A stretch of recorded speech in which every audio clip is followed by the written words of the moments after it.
and welcome back. I'm so happy to see you here again today. We have another story time. In one of the past videos, I told you about ValueTales and how those were books that I read as a little girl growing up. Well, a special one, I found the ValueTale based on Louis Pasteur. Now, this was actually the first ValueTale that I ever received. The story of believing in yourself. That is something that has stuck with me my entire life. I've been able to accomplish some things in this time on earth that many said, especially in the beginning, that there's no way I could have done them. And I don't know if it's the story or just something in my personality, but it is one of my hopes that that is a quality that you might be able to entertain in your own life. When there's something that you believe you've been called to do, or that you can do, or should do, or even just want to do, believe in yourself. And you never know what you might be able to accomplish. Now let's see what Louis does. Once upon a time, in a far-off France, there lived a man named Louis Pasteur. Now and then, this man, who was a doctor of science, would put on his tall black hat and his bright orange coat and walk in the park. "I believe I can, I believe I can," he would say to himself as he went along. What do you think it was that Louis Pasteur believed he could do?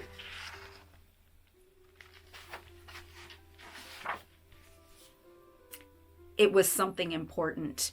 So important that Louis Pasteur didn't even notice the other people in the park. "I must find the invisible enemy," he said. "I must find the rabies germs that hide inside people and make them sick, so sick that they die.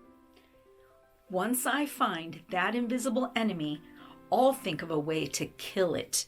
Then sick people will be well again." Louis Pasteur sat on a bench and thought about that invisible enemy. "I just know I can do it," he said.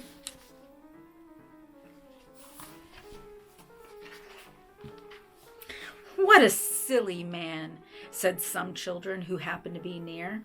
"If an enemy is invisible, that means no one can see it. If no one can see it, no one can find it." Louis Pasteur pretended that he didn't hear those nosy children. He hurried to his laboratory on Ulm Street in Paris, where he worked every day. Some of the children followed him. So did some grown-ups who wanted to know what he was doing. They peeped through the laboratory window. "You'll never do it," they shouted. "No one can find an invisible enemy."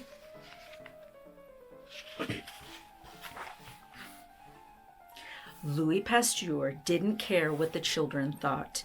He didn't care what the grown-ups thought either. He believed in himself. "I know I'm right," he said. "I'm sure I can do it." So, because he believed in himself, he kept on working. He kept on doing what he thought was right. It was hard work, but Louis Pasteur was happy. He knew that if he did find the invisible enemy, the rabies germs, he could help many sick people to be well again.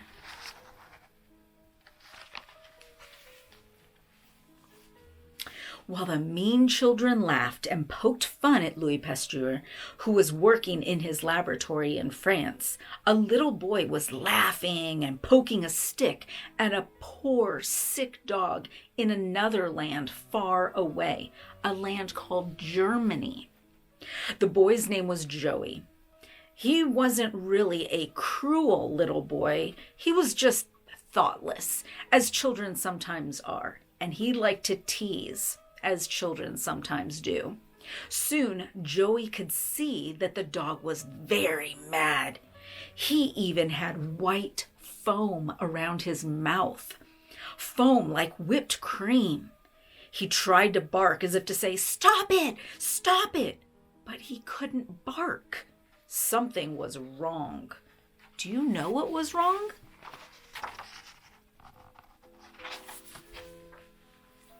Suppose you could look inside that dog with a great magnifying glass or a microscope. What would you see? That's right, you'd see the invisible enemy. The rabies germs that were making the dog so sick. The dog was so sick and so mad that he would try to bite at anything, even at rocks or the trees.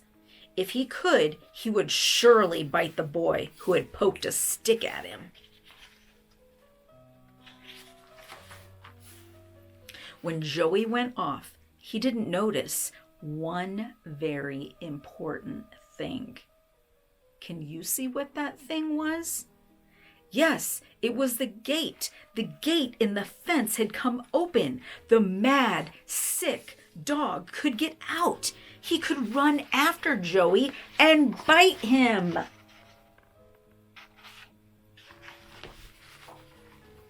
That's exactly what the dog did.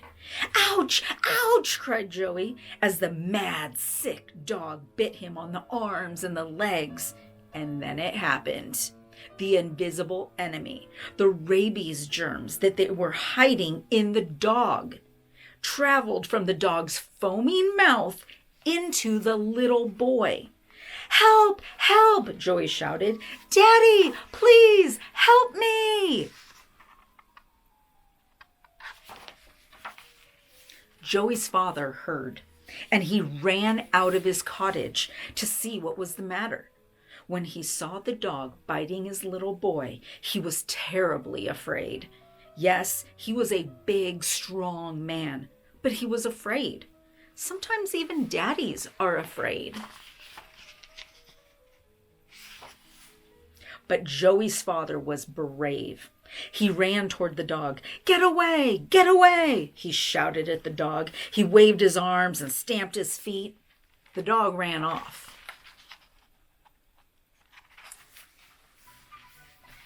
Joey's father chased the dog back through the gate.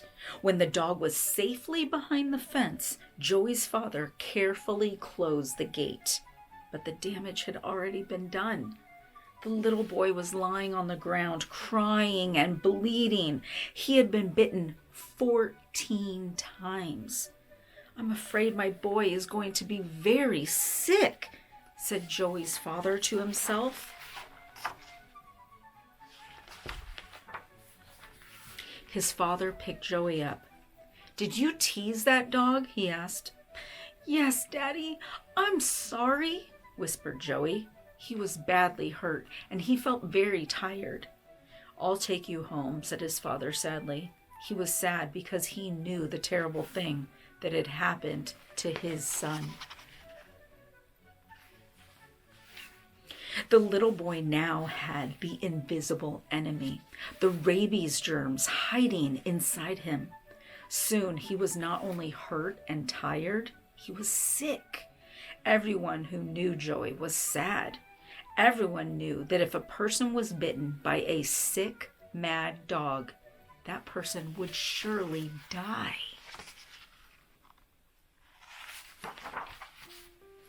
Before long, the sick dog died. It was very quiet in Joey's home. His parents did not know how to help Joey. They could only wait. Then one day, there was news. Joey's mother saw it first, and she shouted for joy. Wonderful! Wonderful! She cried. How could she think anything was wonderful when her little boy was dying? What do you think she read in the newspaper? A doctor of science had found a way to save people like Joey, she said. He says sick people like Joey have been invaded by an invisible enemy. He has found the enemy, and he has also found a way to kill it. Do you know who the man was? Of course, it was Louis Pasteur. The man who believed in himself. He had known he was right, and he had done what he set out to do. Father, we'll need a carriage, said Joey's mother. We must take Joey to Paris to see Dr. Louis Pasteur. Perhaps he can save Joey's life.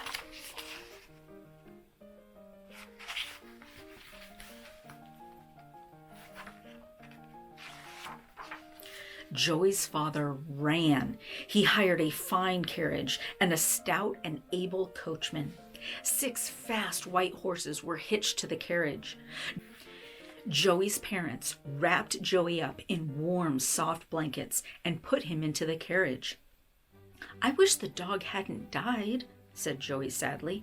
"At least, I wish I hadn't poked that dog with a stick." "Let's go," shouted the coachman. "We haven't a second to lose."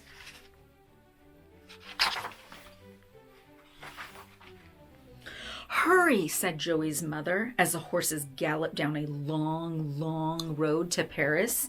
"Hurry," pleaded Joey's father. Even the trees beside the road seemed to whisper, "Hurry, hurry, faster, faster."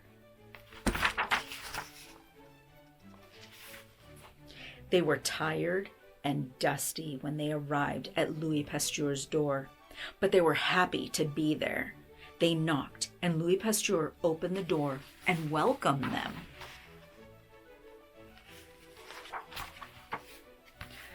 "Dr. Pasteur," said the mother as she smiled a brave smile, "we have come a long way to see you. Our little boy was bitten by a mad dog. He's very sick. Can you help us?" "Perhaps," said Louis Pasteur. "I have found a way to kill the invisible enemy, those rabies germs that hide inside of sick animals.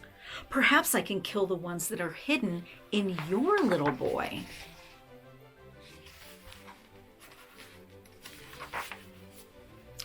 "I have invented a vaccine," explained Louis Pasteur. "In my vaccine are magical soldiers with bright eyes that can see in the dark. When they see the invisible enemy inside of Joey, my magical soldiers, who are very strong, will kill that enemy." Joey had been put into bed. When he heard Louis Pasteur say this, he rose up a little. "Dr. Pasteur," he said, "do you mean your magical soldiers will be inside of me?" "Yes," said Louis Pasteur. Joey looked puzzled. "But how will they get there?"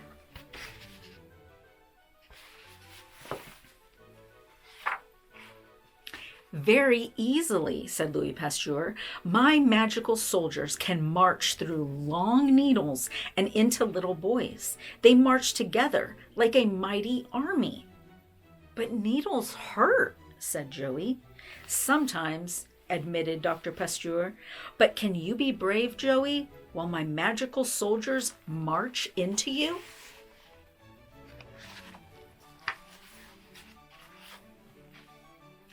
"I'll be very brave," promised Joey. "Then you will be the very first person to have a shot of my rabies vaccine," said Louis Pasteur. This worried Joey's father. "The very first person?" he wondered. "Will it be dangerous? Are you sure your vaccine will work on a little boy?" "I believe it will," said Louis Pasteur, and he gave Joey his shot. The magical soldiers marched into the little boy.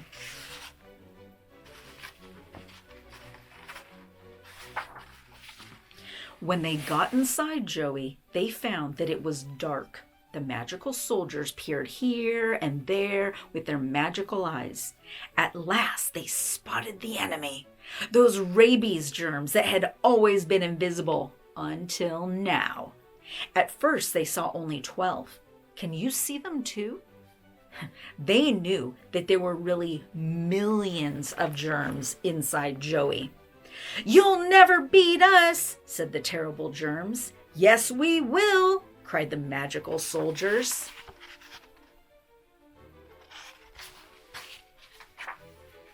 The battle began. The magic soldiers attacked the invisible enemy and fought bravely. It wasn't very comfortable for Joey. Would you be comfortable if you had an army of magical soldiers fighting a war inside of you? But as the soldiers and the rabies vaccine killed more and more of the enemy, Joey felt better and better.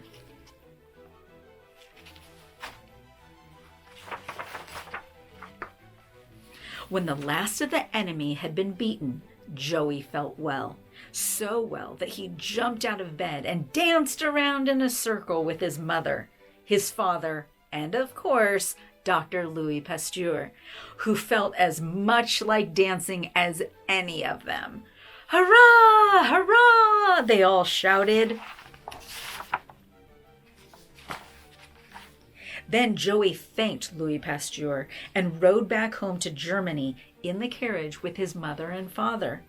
In Joey's village, the people lined the streets. They laughed and waved to Joey.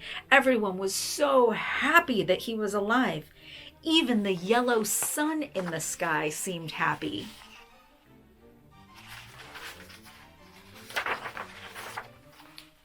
Above the rooftops, the village bells rang out a joyful tune. They seemed to be singing, "Safe, safe, now everyone is safe. No one has to die of rabies."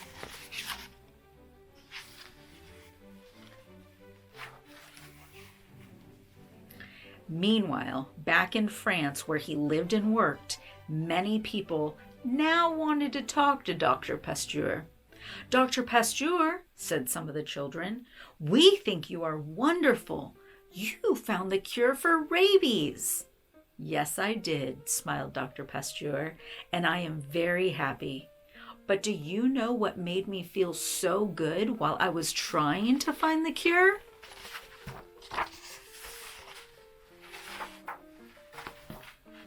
"When I was working in my laboratory," Dr. Pasteur said, "I enjoyed the times when I believed in myself. In those days, I didn't always succeed. But even if I didn't, it always felt good to believe I could." As you can see, our story ends happily. And now, perhaps, you might like to think about yourself. Of course, what you may decide to do in your own life may be very different indeed. But whatever you choose for yourself, let's hope it will make you happier.